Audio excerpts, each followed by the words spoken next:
Pemeriksaannya ini terakhir itu masih sebatas soal identitas daripada EBI, belum masuk ke materi. Mungkin besok-besok baru masuk ke materi, belum masuk ke materi rupanya.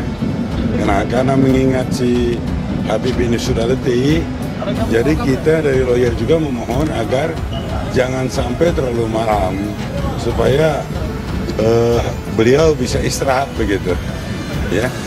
Nah, nanti kalau sudah masuk ke materi tentang penghasutan, berarti kita sudah tahu penghasutan di mana, hasutan tentang apa yang dihasut, kan begitu. Apakah yang ceramahnya itu yang dimaksud menghasut. Nah, kemudian kalau yang soal karantina, berkerumun itu soal karantina. Jadi karantina itu berarti menghalangi karantina. Nah, cuman kan kalau di Petamburan tidak ada karantina. Karantina tidak ada. Oke. Berapa pertanyaan Pak kurang lebih nanti ditanyakan? Informasi, impor penutupnya tadi saya kebetulan dari tadi baru sampai 15. Tapi kesini tadi diganti oleh Munarman, saya nggak tahu penutupnya berakhir berapa tadi. Ya. Pak, tapi tanggapan dari kuasa hukum akhirnya dilakukan penahanan seperti apa? Semestinya ya kalau soal dilakukan penahanan ini. Polisi bukannya bilang nggak ada pemanggilan lagi ya Pak? Enggak, tadi itu panggilannya beredar. Bisa hadirkan. Yang kita hadirkan kan tidak perlu ditangkap gitu ya. Kapan ya. Pak? Ya rencananya kalau tidak ada halangan mungkin Senin. Ya aja. Senin, tapi maksud kita tuntaskan dulu penyidikan Habib Rizik ini. Ya, kalau yang lain itu pasalnya sama, berarti kan dia cukup satu aja. Yang wanita-wanita yang tidak berkompeten kan tak perlu. Iya kan ada penanggung jawab induknya. Pak, Habib Rizik ditahan di mana Pak jadinya? Di sini rencananya di tahanan narkoba situ, gedung tahanan situ. Pak, untuk langkah pra peradilan jadi dilakukan nggak Pak? Iya, kami akan melakukan itu. Nah, cuman kan besok itu rencananya tim kuasa hukum saya dengan Munarman koordinasi lagi karena kita berdua ini sebagai koordinator. Ya, baru kita ngambil langkah. Yang jelas pra peradilan itu akan kita lakukan. Baik, terima kasih banyak Pak Alamsyah. Mari. Kalau saya boleh minta kontak. Ini. Oh, kartu nama boleh Pak? Ya, ini. Baik. Terima kasih banyak Pak Alamsyah. Ya. Saya ingin menyampaikan berbahan berkaitan dengan kasus bersama MNS. Yang pertama bahwa teman-teman lihat semuanya, tadi pagi ya, tadi pagi sekitar jam 11.30 dimulai pemeriksaan.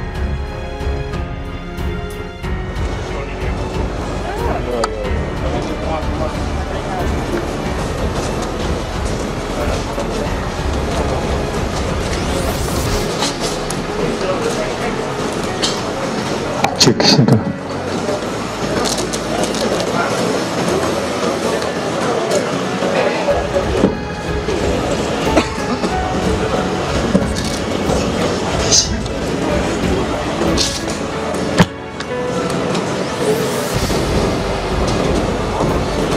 Sudah, tes satu,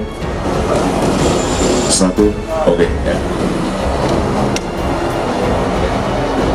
Udah, terus. Baik, saya lanjutkan. Jadi sebelum dilakukan pemeriksaan, ya, untuk ditanyai dan dimasukkan dalam berita acara pemeriksaan, tersangka MRS dilakukan prokes untuk kesehatan setelah sampai di Polda Metro Jaya.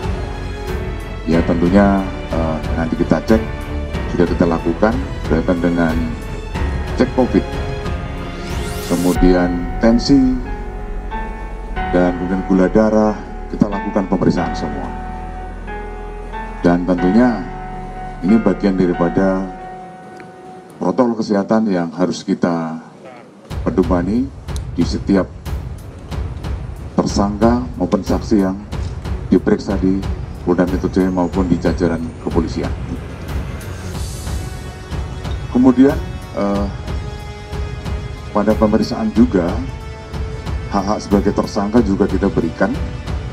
Yang pertama adalah didampingi oleh pengacara ataupun penasihat hukum. Kemudian juga dari dalam berlangsungnya pemeriksaan kita juga memberikan kegiatan, misalnya mau sholat zuhur kita berikan waktunya, dan juga isoma kita berikan waktunya, kemudian juga sholat asar kita berikan waktunya, sampai sholat maghrib pun kita berikan. Ya, makan siang juga kita berikan, makan malam pun juga kita berikan. Jadi semuanya kita berikan sebagai hak-hak sebagai tersangka yang kita lakukan dengan humanis kita berikan.